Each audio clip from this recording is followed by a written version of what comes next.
اسلامی نظریات پہ چیزیں چل رہی ہیں, ڈفرنٹ ڈرائیوز چلتی ہیں, راشن ڈرائیو چلی ہیں, ہم لوگوں نے کیمپس ایون ہوئے ہیں, لا فورم کیا گیا ہے. مگر تمام چیزوں کو کمپلیٹ کر کے کہتا ہوں کہ جناح کے پاکستان آرگنائزیشن نے وہ تمام چیزیں بتائی ہیں کہ کس طریقے سے جناح کی بات کو ہم نے لے کر آگے چلنا ہے, جناح کے ویژن کو آگے لے کے چلنا ہے. اگر اسپیک فار حسین ہو رہا ہے اس میں کیا ہو رہا ہے؟ اسپیک فار حسین ایونٹ ہے, تمام دوست اب آپ دیکھ رہے ہیں, اس میں کیا ہوتا ہے؟ وہاں پہ مسلمان بھی بات کرتا ہے, وہاں پہ مسلمانوں کے فقہات کا ہر فرد بات کرتا ہے, وہاں ہندو بھی بات کرتا ہے, وہاں عیسائی بھی بات کرتا ہے, وہاں سکھ بھی بات کرتا ہے, وہاں کرسچین, ہر مکتبہ فکر سے لے کر ہر مذہب کا شخص بات کرتا ہے. کیا چاہتے تھے جناح؟ جناح چاہتے تھے کہ تمام لوگوں کو آزادی ہو اپنی بات کہنے کی, اپنی آزادی ہو اپنے الفاظ کہنے کی. جناح یہ نہیں چاہتے تھے کہ جی ایک بڑا لیبل جناح پہ لگایا جاتا ہے کہ جناح سیکولر تھے, جناح چاہتے تھے کہ یہ چیزیں. جناح چاہتے تھے حقوق کی جنگ, تاکہ دیکھیں ہمارے لاء میں آج بھی مائنورٹیز کے حقوق ہیں, کیوں ہیں؟ جناح چاہتے تھے کہ ان پر ظلم ہو رہا ہے, وہاں ایک ایسی اسٹیٹ ہونی چاہیے اسلام کی بنیاد. اسلام, یہاں پہ ایک سوال اٹھتا ہے کہ جی اگر الگ اسٹیٹ بنانی تھی تو اسلام کی نظریات تو نہ ہوئی, تو یہ تو وہ حقوق کی بات ہوئی. وہ چاہتے تھے کہ اسلام جب رائج ہوگا اس مملکت پاکستان میں تو پھر حقوق کی بات ہوگی, جب اسلام رائج ہوگا اس نظام میں تو پھر انصاف کی بات ہوگی. تو وہ چاہتے تھے جو الگ اسٹیٹ کا کانسیپٹ تھا, جو الگ ایک قوم کا نظریہ تھا, وہ یہ تھا کہ جناح کا پاکستان یا جناح کا جو یہ بنایا ہوا مملکت خداداد ہے, یہ کیا ہے؟ یہ وہ چیز ہے کہ جو لائے کرتی ہے جناح کے ویژن پہ. آپ نے کہا کہ جی کس طریقے سے جناح کے پاکستان نے کیا کیا اور کیا چیزیں وہ لائے کرتی ہے, کیا اس طرح لاتی ہے. تو یہ بین المذاہب کانفرنس کرا کے, یہ ڈفرنٹ آرگنائزیشنز کو بلا کے, یہ ڈفرنٹ پاکستانی اہمیت پہ بات کر کے, یہ تمام پارٹیز کو, بلکہ ایون کہ کراچی کا میں دیکھتا ہوں تو کافی اکثر جب بات ہوتی ہے تو وہاں پہ دیکھتا ہوں کہ جی ایک کسی اور پارٹی کا نمائندہ ہے, دوسرا کسی اور پارٹی کا نمائندہ ہے, تیسرا کسی اور پارٹی کا نمائندہ ہے, مگر وہ جناح کے پاکستان کے لیے ایک ہیں. تمام نظریات کو لے کے, تمام چیزوں کو لے کر فاروق بھائی نے ہمیں جوائن کر لیا ہے. میں تمام باتوں کو کم کر دیتا ہوں کہ ہمارا جو نظریہ ہے جناح کے پاکستان کا وہ یہ ہے کہ ہم نے تمام چیزوں کو, بے شک وہ کسی پارٹی کا ہے, وہ کسی مسلک کا ہے, وہ کسی مذہب کا ہے, مگر وہ پاکستان میں ایک ہے. ہم سب پاکستانی ہیں, ہماری جو نظریات ہیں وہ جناح کے نظریات ہیں, ہمارا ویژن جناح کا ویژن ہے, ہم تمام چیزوں پہ اکٹھے ہیں. سو ہم جناح کا پاکستان بھی یہی کرتا ہے اور ہمارے تمام فرد کو بھی یہ کرنا چاہیے کہ جناح کے پاکستان کو جناح کے نظریات کے ساتھ لے کر چلنا چاہیے.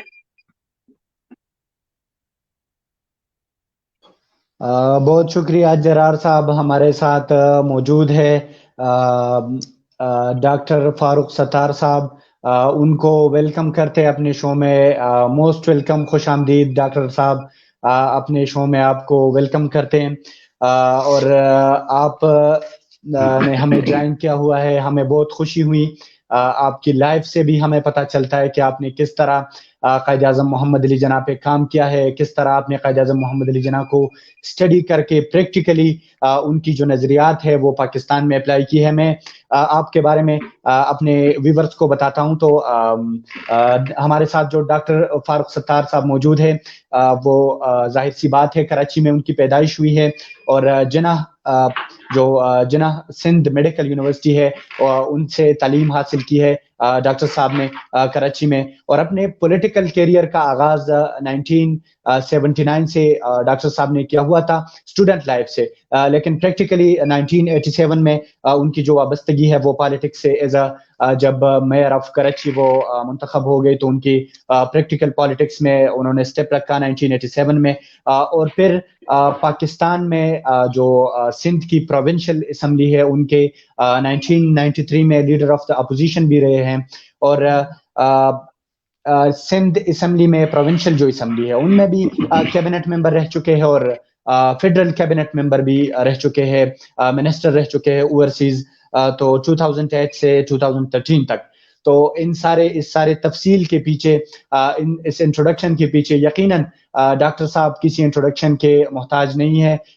ہم سب, میں یہ کہنا چاہوں گا, ضرور میں ایڈ کرنا چاہوں گا کہ میں پاکستان کے ناردرن موسٹ جو علاقہ ہے, سب سے لاسٹ ڈسٹرکٹ ہے ناردرن سائڈ پہ, میں اس سے بلانگ کرتا ہوں, اور میں ڈاکٹر صاحب کو جانتا ہوں, ڈاکٹر صاحب کو میں نے دیکھا ہے, ڈاکٹر صاحب کو میں نے سنا ہے, تو یقیناً ہر بندے کو ڈاکٹر صاحب کے بارے میں علم ہوگا.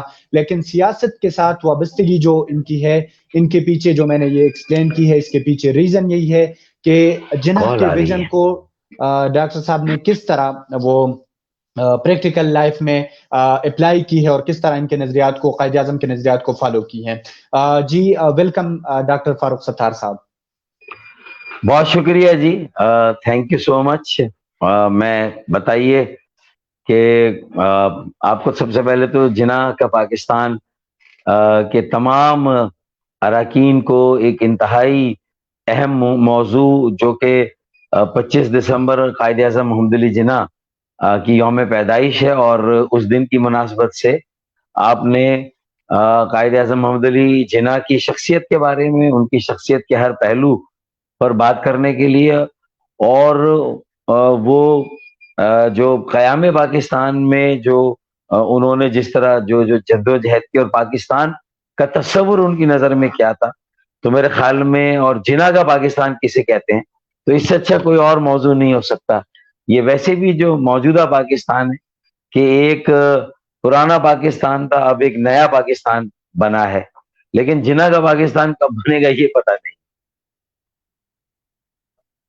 جی بالکل ڈاکٹر صاحب, جس طرح آپ نے کہا کہ جناح کا پاکستان کب بنے گا, تو یقیناً آپ جس آرگنائزیشن کے ساتھ منسلک ہے اور آپ پریکٹیکلی ان کے ساتھ جو کوآپریٹ کرتے ہیں, ہم کو سکھا رہے ہیں آپ, ہم آپ سے سیکھ رہے ہیں, تو یقیناً آپ کے علم میں یہ بات ہوگی کہ کس طرح جو نوجوان ہے, یوتھ ہے, کس طرح مختلف شعبوں سے تعلق رکھنے والے ہمارے ساتھ افراد جناح کا پاکستان بنانے پہ کام کر رہے ہیں. تو میں آپ سے بھی یہ جاننا چاہوں گا, سید جرار صاحب نے ہمارے ساتھ جو موجود تھے انہوں نے بھی بات کی جناح کے حوالے سے. میں چونکہ آپ سیاست کے ساتھ پریکٹیکلی وابستہ رہ چکے ہیں, آپ قائد اعظم کو اسٹڈی کر چکے ہیں, آپ نے پاکستانی سیاست کو انٹرنلی دیکھا ہے, تو ہم کتنا جناح کا پاکستان کو کس حد تک ہم وہ حاصل کر چکے ہیں, اور ہمیں کتنی محنت کرنی ہوگی, اور کس طرح ہم جناح کے پاکستان کو وہ حاصل کر سکتے ہیں جتنا جلدی ہو اور جتنا ایفیشینٹ طریقے سے ہو. جی ڈاکٹر صاحب. میرے خیال میں قائد اعظم محمد علی جناح کی سیاسی بصیرت اور سیاسی بلوغت کہ ایک طویل جدوجہد کے بعد بالآخر پاکستان قائم ہو گیا, اور جب اس کے قیام میں اور بر صغیر کی تقسیم میں دو ملک بننے والے تھے, ایک ہندوستان اور ایک پاکستان, تو جو نئی مملکت معرض وجود میں آنے والی تھی, اب وہ جدوجہد کے نتیجے میں قائم تو ہو رہی ہے, لیکن اس کو اب آگے کیسے چلائیں گے, اس میں کون سا نظام یہاں کے لوگوں کو بااختیار بنائے گا, یہاں کے لوگوں کو پالیسی اور فیصلہ سازی میں حصے دار بنائے گا, اور یہاں صحیح معنوں میں ایک شرکتی اور شمولیتی جمہوریت ہوگی, اور تمام پاکستانی ان کی نگاہ میں, ان کی نظر میں برابر کے پاکستانی تھے, بلا تفریق رنگ و نسل, مذہب اور مسلک, علاقہ اور زبان, سب کا احترام یکساں ہو, سب کے حقوق ایک جیسے ہوں, قومی وسائل میں سب کی تقسیم منصفانہ ہو, سب کو ان کا حصہ انصاف کے ساتھ ملے.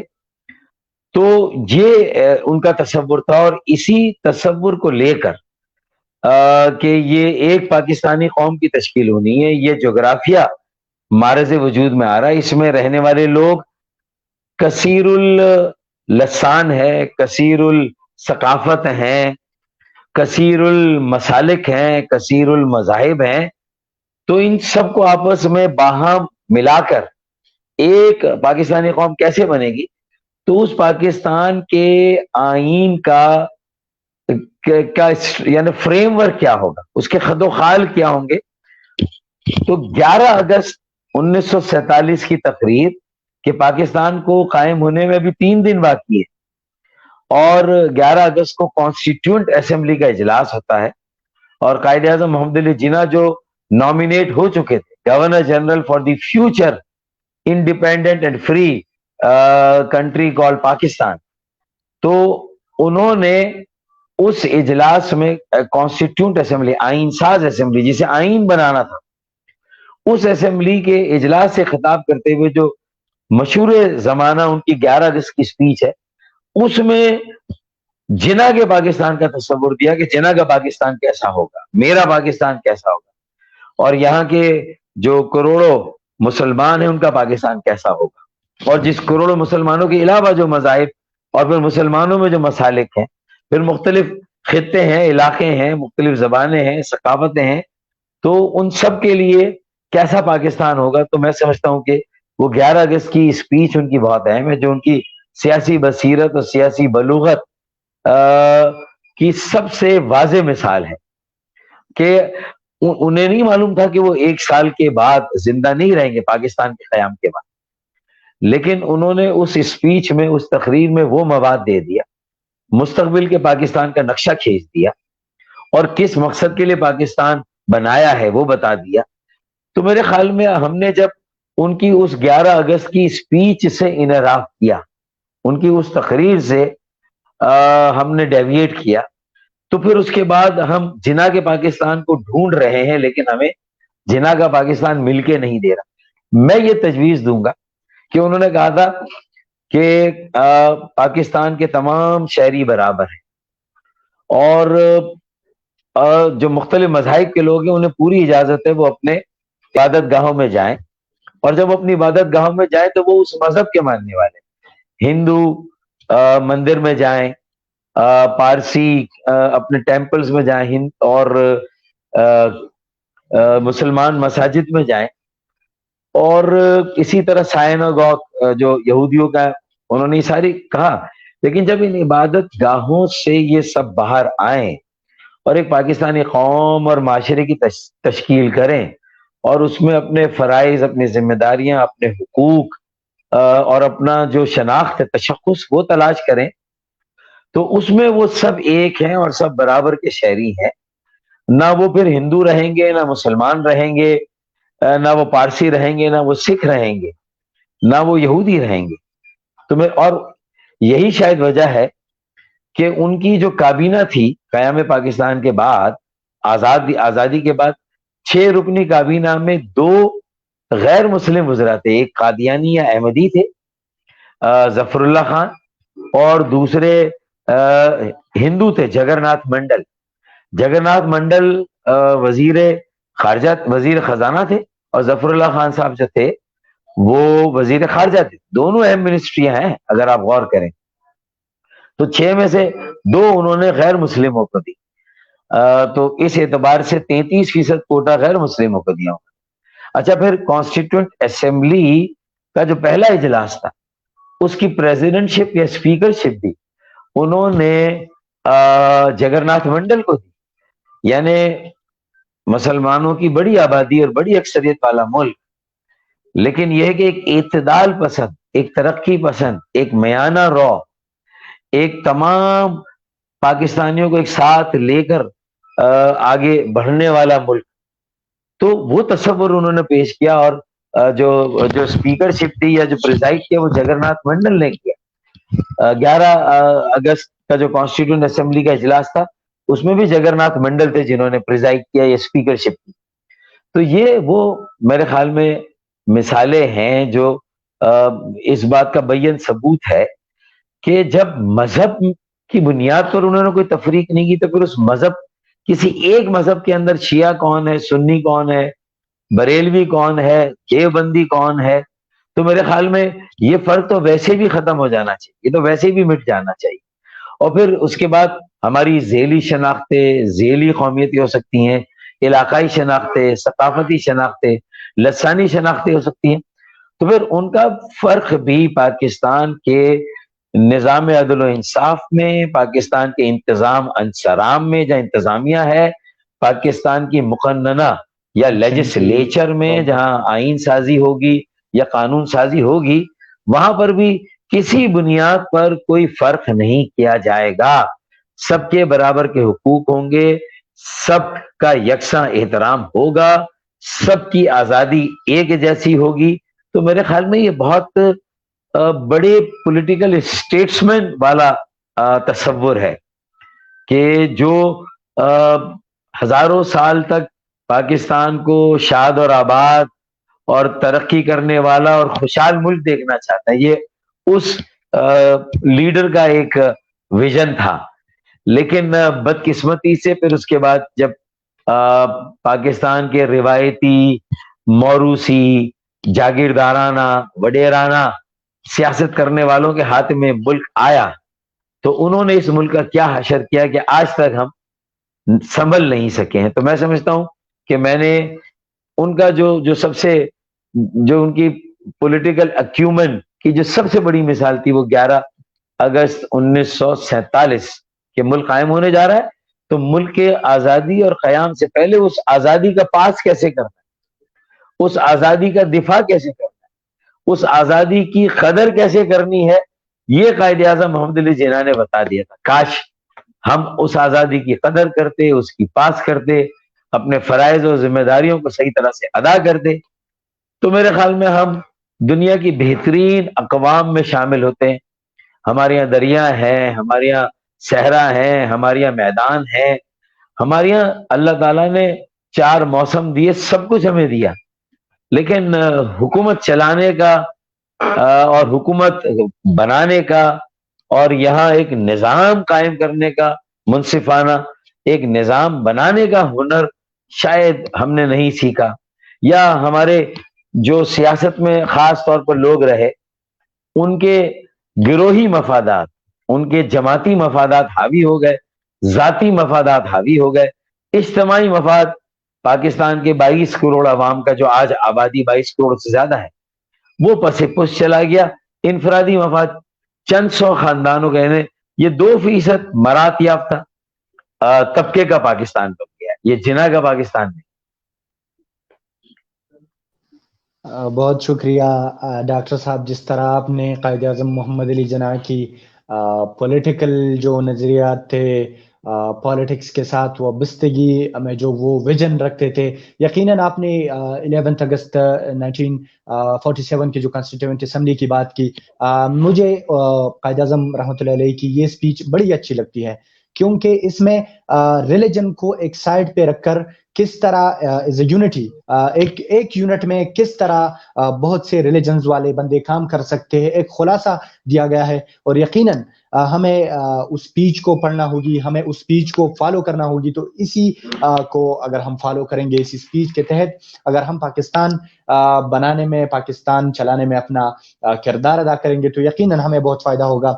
آپ نے جس طرح قائد اعظم کے بارے میں بتایا, قائد اعظم کی ویژن کے بارے میں بتایا, میں یہ آپ سے پوچھنا چاہوں گا کہ یہ جو منصفانہ وسائل کی اگر تقسیم نہیں ہو رہی, اگر ریلیجس بیس پہ ڈسکریمنیشن ہو رہی ہے, اگر ویریس انسٹیٹیوشنز میں جو ہمارے ادارے ہیں ان میں کرپشن ہو رہی ہے, تو ہماری جو آرگنائزیشن ہے, جس طرح ہم نے کہا کہ ریلیجس ڈسکریمنیشن کو سائڈ پہ رکھ کے جناح کا پاکستان کام کر رہی ہے, ہمارے نوجوانوں کو ٹرین کر رہی ہے کہ کس طرح وہ فیوچر میں جا کے اگر کوئی ادارے میں جاتا ہے تو کس طرح وہ بیہیو کرے گا, کس طرح وہ ایکٹ کرے گا. تو جناح کا پاکستان, آپ کراچی میں ان کا جو وہ سینٹرل کیبنٹ ہے, سینٹرلی وہ ادھر سے پروسیسڈ ہو رہی ہے, چل رہی ہے. تو آپ کو آپ کے علم میں ہوگا کہ کس طرح اور کتنا فیصد انہوں نے جناح کا پاکستان اچیو کیا ہے, اور کتنا ہمیں اور محنت کرنی ہے, ہم اور کتنا محنت کر کے جناح کا پاکستان ہم وہ حاصل کر سکتے ہیں. ہماری جو قومی زندگی ہے اس میں مختلف شعبے ہیں اور یا ستون ہے, یعنی سیاست میں مقننہ آتی ہے, یعنی لیجسلیچر, پارلیمان, سینٹ, قومی اسمبلی اور پھر صوبائی اسمبلی ہے. یہ لیجسلیچر ہے ہمارا مقننہ. دوسرا انتظامیہ, جس میں حکومت ہے, اس میں سول بیوروکریسی ہے, اس میں ہماری ملٹری بیوروکریسی ہے. تو دیکھیں ملک کی مستقبل اور اس کی سمت کا تعین تو سیاستدانوں کو اور کسی سیاسی نظام کو کرنا, اور رہنمائی وہیں سے ملنی چاہیے. پوری دنیا میں اب یہ مستند ہے اور اسٹیبلشڈ ہے کہ سیاسی نظام پر مبنی ایک طرز حکومت ہی کسی ملک میں انصاف، معاشی انصاف، معاشرتی انصاف، سیاسی انصاف، عدالتی انصاف اور حقوق کی برابر کی تقسیم اور وسائل کی منصفانہ تقسیم کو یقینی ایک اچھا، مؤثر، شرکتی، شمولیتی، پارٹیسپیٹری سیاسی نظام. اب وہ ڈیموکریسی ہے تو وہ پارٹیسپیٹری ڈیموکریٹک نظام ہی وہ انشور کر سکتا ہے کہ سارے طبقے، ملک کے ساری اکائیاں، سارے خطے اور وہ سب مطمئن ہوں کہ ان کی امنگوں کا خیال رکھا گیا ہے اور ان کے بنیادی حقوق کا خیال رکھا گیا. ان کو صرف فرائض ادا کرنے کے لیے نہیں کہا جا رہا بلکہ اسٹیٹ اور حکومت کی طرف سے ان کے حقوق کو بھی تحفظ دیا جاتا. اب تو پولیٹیکل سسٹم سے ہی ریفارمز ہونی ہے، اصلاحات ہونی ہے. اگر آج ہم کہتے ہیں کہ یہ جناح کا پاکستان نہیں، تو جناح کے پاکستان کی کون سی بنیادی باتیں ہیں جن کو واپس لانے کے لیے، جناح کے پاکستان کو ریٹریو کرنے کے لیے، بازیاب کرانے کے لیے، موجودہ پاکستان کے اندر کہیں کھو گیا جناح کا پاکستان، تو اس کو بازیاب کرانا ہے تو اس کے لیے کیا کرنا ہے. تو میں وہ آپ کے سامنے رکھ دیتا ہوں کہ دیکھیں، سب سے پہلے تو یہ میرے خیال میں، میری نظر میں 4 سے 6 اصلاحاتی ایجنڈا ہے کہ پاکستان میں جمہوریت شمولیتی ہو، شرکتی ہو اور اختیار، اقتدار اور وسائل نچلی سطحوں پر جانے چاہیے.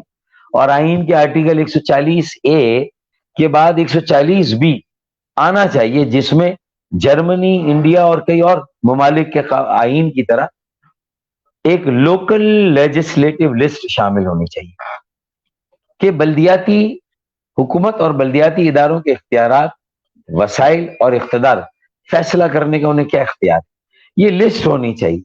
اس لسٹ کی غیر موجودگی میں ہمارے صوبے جن میں وڈیروں کی حکومتیں ہیں، سرمایہ داروں کی حکومتیں ہیں، جن میں جاگیرداروں، قوانین اور جو سیاسی چودھری ہیں ان کی حکومتیں ہیں، تو پھر وہ اختیارات، اقتدار اور وسائل کو مرکز سے تو لے لیتے ہیں اور 18ویں ترمیم میں بالآخر صوبوں نے یہ اختیارات لے لیے، لیکن جو ایک منطقی سفر تھا اختیارات کی نچلی سطح پر منتقلی، وہ نہیں ہوا. تو قائد اعظم محمد علی جناح کہ پاکستان کے تصور میں وسائل کی منصفانہ تقسیم اسی وقت ممکن ہے کہ جب صوبے بھی ایمانداری سے اور انصاف کے ساتھ جو ان کے نیچے خطے آتے ہیں، سندھ اربن ہے، سندھ رورل ہے، سرائکی علاقہ ہے، ہزارہ کا علاقہ KPK میں ہے، کوٹہار کا علاقہ پنجاب میں ہے، تو اور ایک پختون پشتو بولنے والا خیبر پختونخوا اور ایک بلوچی بولنے والا خیبر پختونخوا. تو یہ جو مختلف علاقے ہیں، مزید صوبے یا انتظامی یونٹس اگر آپ نہیں بنا رہے ہیں ابھی اور نہیں بنانا چاہتے تو نہ بنائیں، لیکن پھر جن کے ہاتھوں میں باغ ڈور ہے صوبوں، اگر وہ انصاف نہیں کر رہے ہیں، اور ہمارا ایک بڑا مسئلہ ہے پاکستان کا، اور اس میں کراچی جیسا شہر متاثر ہو رہا ہو جو آپ کی ترقی کا مرکز ہو، معیشت کا انجن ہو، اور وہ 60%، 70% ریونیو اور ٹیکس دے اور اسے نہ مرکز سے پیسہ ملے ڈائریکٹ، نہ صوبہ اسے اس کا حق دے، تو پھر ایسے شہر اور اتنا اہم شہر کہاں جائے گا؟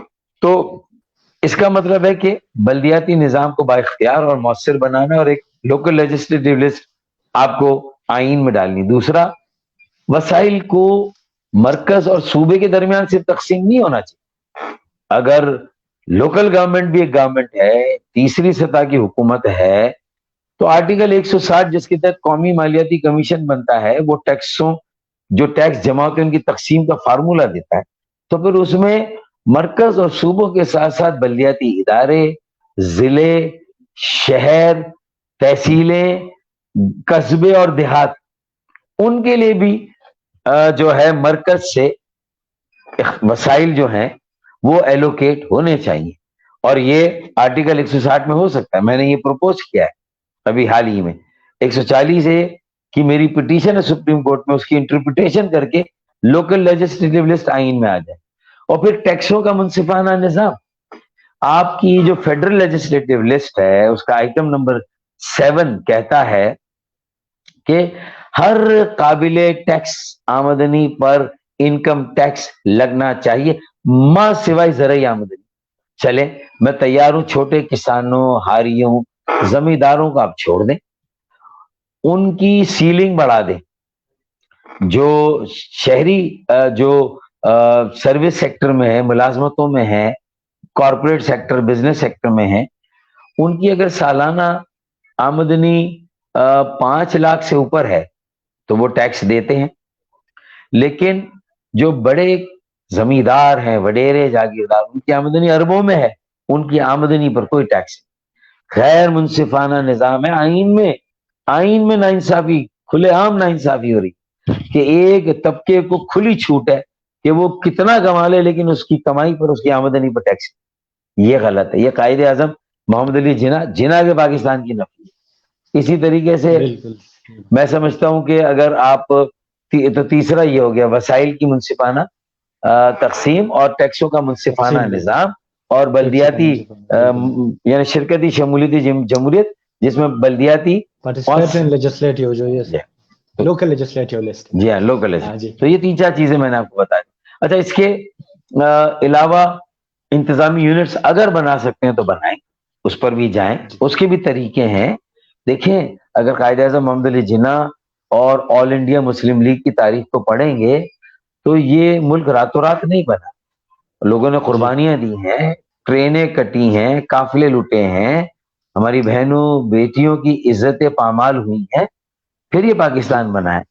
تو ہم یہ بھی دیکھیں کہ پھر جو ڈائیلاگز ہوتے تھے انگریز سامراج کے نمائندوں کے ساتھ, برطانوی سامراج کے نمائندوں کے ساتھ, جو مختلف ان کے کبھی سائمن کمیشن آ رہا ہے, کبھی کرسپ پروپوزل آ رہا ہے 46 میں, سائمن کمیشن 29 میں آ رہا ہے.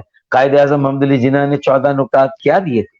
کیا ان 14 نکات کو کبھی ہم نے, وہ 14 نکات اس وقت ہمیں اچھے لگتے تھے جب ہمیں آزادی چاہیے تھی انگریزوں سے, اور اس پورے انڈیا میں ہم اپنا ایک تشخص اور اپنے حقوق کی بات کر رہے تھے. اسی طرح پاکستان کے 22 کروڑ عوام کے حقوق کی آج ہم بات کیوں نہیں کر رہے؟ آج انہی 14 نکات جیسے نکات یا پوائنٹس لے کے ہم اپنے آئین میں جو صریحاً ناانصافی ہے, یہ ٹیکسوں کا نظام یا بلدیاتی نظام یا وسائل کی تقسیم غیر منصفانہ ہے, تو اسے ہم منصفانہ کیوں نہیں بناتے؟ مزید اختیارات. اور تو یہ وہ چیزیں ہیں جو قائد اعظم محمد علی جناح کی سٹرگل, ان کے ڈاکیومنٹس 14 نکات پڑھ لیں. پھر دہلی کنونشن ہوتا ہے 1946 میں, پھر اس کے بعد پنجاب میں ایک کنونشن ہوتا ہے. تو 1929 تک جو انڈیا کے کانسٹیٹیوشن کے لیے انگریزوں نے رائے مانگی, جواہر لال نہرو نے ایک نہرو کمیٹی بنائی تھی, اور پھر قائد اعظم محمد علی جناح نے وہ 14 پوائنٹ دیے تھے. تو اس وقت فیڈرل اسٹرکچر تھا, یعنی وفاقی طرز حکومت ہو. لیکن 1940 کی قرارداد دیکھیں تو آزاد ریاستوں کے قیام کی بات ہے. اس کا مطلب یہ ہے کہ مسلمانوں میں ہی یہ آوازیں اٹھیں کہ بھئی ہمیں اپنی اپنی آزاد ریاستیں دیں. پنجاب آزاد ریاست ہو, کے پی کے یا NWF آزاد ہو, بلوچستان پھر سندھ کا بھی, تو اس پہلے آزاد ریاستوں کی بات ہو رہی تھی. مشرقی بنگال آزاد ریاست. تو اس کا مطلب ہے کہ کئی مسلمانوں کی بھی رائے تھی کہ یہ آزاد ریاست. تو چلیں وہ آزاد ریاستوں کو بعد میں آپ نے 46 میں پھر ملا کے ایک ملک بنا دیا. لیکن اس کا مطلب ہے کہ یہ اتنی ساری جو ریاستیں یا صوبے تھے وہ جب ایک ملک بن گئے تو یہاں کتنا فیڈرلائزڈ ہونا چاہیے آپ کا آئین, کتنا مرکزی ہو, کتنی صوبائی خود مختاری ہو, اور پھر صوبائی خود مختاری بھی دے دیں لیکن آپ بلدیاتی خود مختاری نہ دیں, مقامی خود مختاری نہ دیں, مقامی حکومتوں کو اختیار نہ دیں. تو پھر بات تو وہی ہے کہ پہلے ایک مرکز حکومت پاکستان کی سلامتی کے لیے شاید خطرے کی گھنٹی تھا, اب 4 مضبوط صوبائی مراکز پاکستان کے لیے جو ہے وہ خطرے کی گھنٹی کی علامت ہے. تو اس کا مطلب یہ ہے کہ ہر طاقتور طبقہ اپنے لیے تو اختیارات چاہتا ہے لیکن آگے وہ اختیارات نہیں دینا چاہتا. تو یہاں جناح کے پاکستان کی نتیجہ جاتی, یہ ہے ساری بات. بالکل جس طرح آپ نے بڑے تفصیل کے ساتھ ایکسپلین کر دیا، تو ہم حکومتی اداروں سے بھی یہ ریکویسٹ کریں گے جناح کا پاکستان آرگنائزیشن کے تھرو کہ جتنا ہو سکے سوشلی جو بھی ریفارمز ہے وہ جلدی سے جلدی پروسیسڈ ہو، تو یقیناً ملک کے مفاد میں ہوگا۔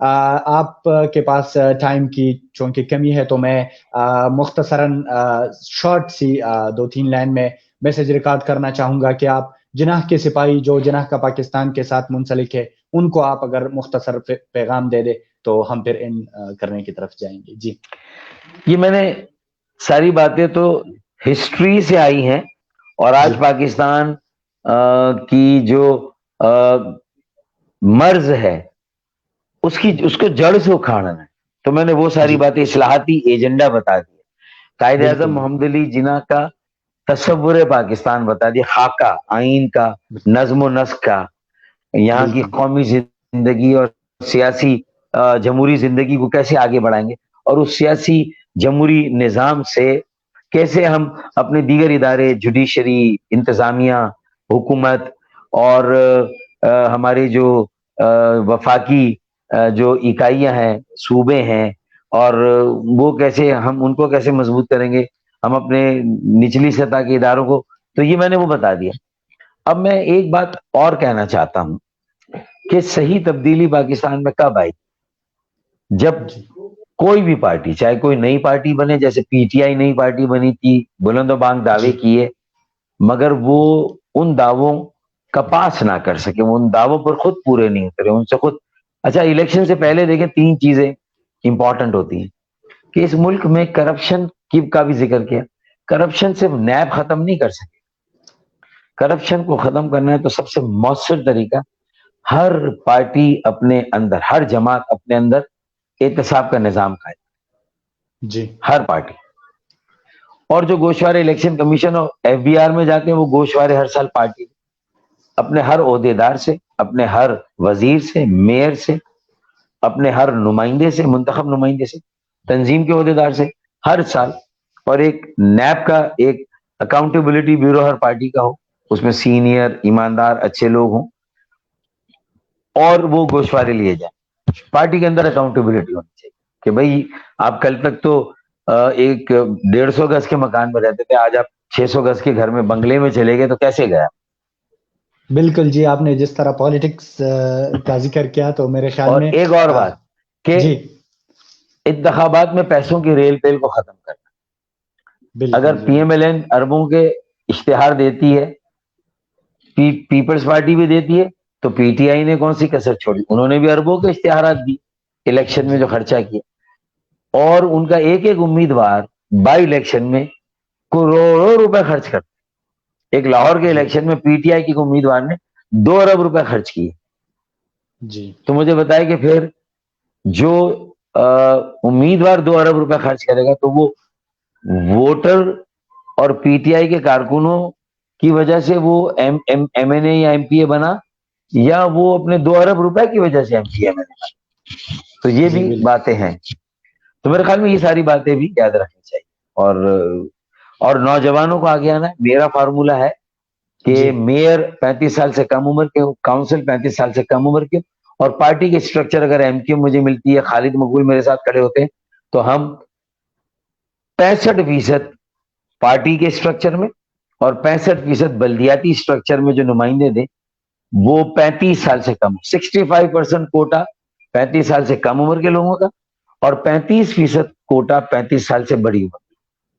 یہ ہمارا فیوچر ہے، یہ ہماری انرجی ہے، یہ ہمارا پیشن ہے، یہ آگے لے کے جائے گا۔ اور اگر ہم نے یہ کر دیا تو آخری شعر، کچھ دیر کی خاموشی ہے پھر شور آئے گا، کچھ دیر کی خاموشی ہے پھر شور آئے گا، تمہارا صرف وقت آیا ہے، ہمارا دور آئے گا۔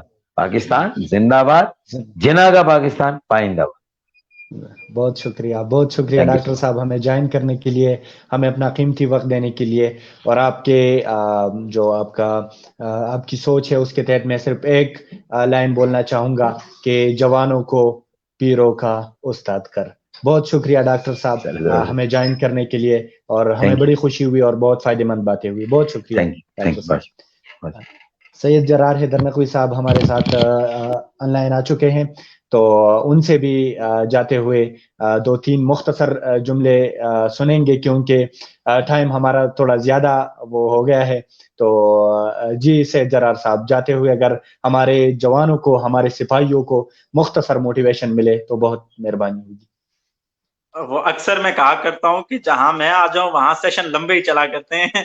خیر سیشن کافی ہیلدی رہا، بہت اچھی باتیں ہوئیں اور بہت اچھی چیزیں سننے کو ملی. تاریخ کی، ہسٹری کی باتیں جو پڑھی ہوئی تھیں وہ دوبارہ سے ریوائز ہو گئی فاروق بھائی کی زبان سے. میں چند چیزوں کو ساتھ جوڑ کے، باہم جوڑ کے آپ کو کر کے، اور زیادہ طویل وقت نہیں کرنا، کہ فاروق بھائی نے جیسے کہا کہ ہمیں جناح کا پاکستان چاہیے. ہم نے جو غصب کیا گیا ہے ہم سے جناح کا پاکستان، جو آج کے پاکستان میں کہیں ضم ہو گیا ہے، تو ہمیں جناح کے پاکستان کو واپس نکالنا کیسے ہے.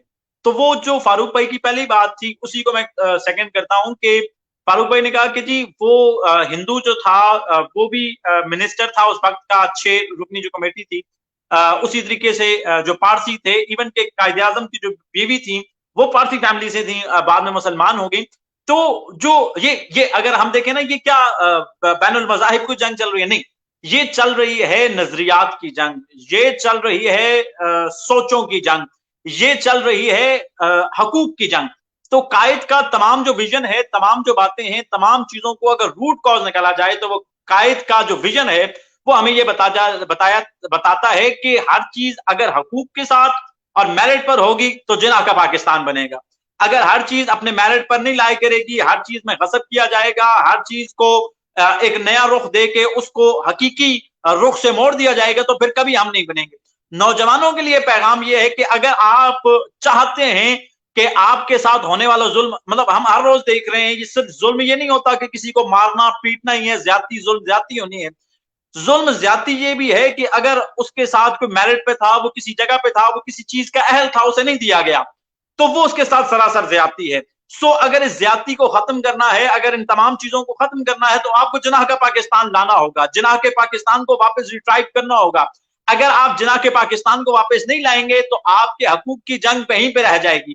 آپ پھر چاہے صدیوں اس کے لیے محنت کرتے رہیں، پھر چاہے آپ سوچ کے انبار لگا دیں، کتابوں پہ کتابیں لکھ دیں، آپ فلسفے پہ فلسفہ کر لیں، اگر آپ کے نظریات کے اندر اس پاکستان میں جینا ہے اور قائد کا پاکستان، محمد علی کا پاکستان، محمد علی جناح کا پاکستان نہیں آئے گا، تو کبھی بھی آپ کو حقوق کی جنگ نہیں ملے گی.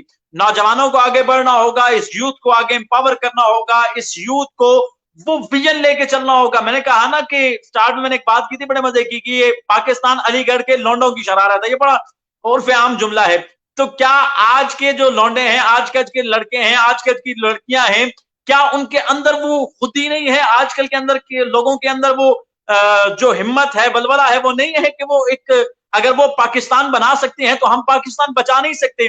اگر قائد محمد علی جناح نے، میرے بانی پاکستان، ہم سب کے بانی پاکستان محمد علی جناح نے پاکستان بنایا تھا، تو ہم پہ یہ فرض ہے کہ ہم پاکستان بچائیں اسی نظریے کو لے کے. اگر آج ہمیں اپنے حقوق کی جنگ آگے لڑنی ہے، ہم ظلم کے خلاف آواز اپنی بلند کرنا چاہتے ہیں، ہم تمام چیزوں کو دیکھنا چاہتے ہیں کہ ہمارے ساتھ کیا ہو رہا ہے، تو ہمیں اس مشن کو لے کے آگے چلنا ہوگا. ہمیں سر سید کی ان روٹ کاز کو لیتے ہوئے محمد علی جناح کی شخصیت کے پہرائے میں آج اپنے اس جناح کے پاکستان کو، آج اس حقیقی اسلامی جمہوریہ پاکستان کو لے کے آگے بڑھنا ہوگا. اس کے لیے صرف ایک چیز ہوگی، وہ ہمت، حوصلہ، عزم، اور وہ جو خودی اقبال نے کہی تھی کہ خودی کو کر بلند اتنا کہ ہر تقدیر سے پہلے خدا بندے سے خود پوچھے بتا تیری رضا کیا ہے. یہ وہ چیزیں ہوں گی، اقبال کا پیغام ہوگا، محمد علی جناح کا ویژن ہوگا. تو پھر آخری شعر پہ خیر ختم کر دیتا ہوں. میرا دشمن مجھے کمزور سمجھنے والا. آج ایک بڑا مزے کا واقعہ آیا، بڑے جشن بھی منائے جا رہے تھے، انڈیا 36 رن پہ آؤٹ ہو گیا. تو ہمیں یہ نہیں دیکھنا کہ دشمن مطلب وہ کیا چیزیں کر رہا ہے. ہمارے ہاں یہ چیز ہوتی ہے کہ ہم دشمن کی ہار کو دیکھ کے خوش نہیں ہوتے، دشمن کی ہار کی اس چیز کو پکڑتے ہیں، یہ ہارا کیوں ہے، اس کو ہرانے کے لیے اس ہار کا داؤ پیش سیکھنا ہوتا ہے. آپ اس کی خوشی منا لیں گے، ختم، آپ نے نہیں ہرایا. جس دن آپ ہرائیں گے اس دن پر لگے گا. میرا دشمن مجھے کمزور سمجھنے والا، مجھے دیکھے کبھی تاریخ کے آئینے میں، بیت ظلم و ستم میری روایت ہی نہیں، مجھ کو میدان سے پسپائی کی عادت ہی نہیں،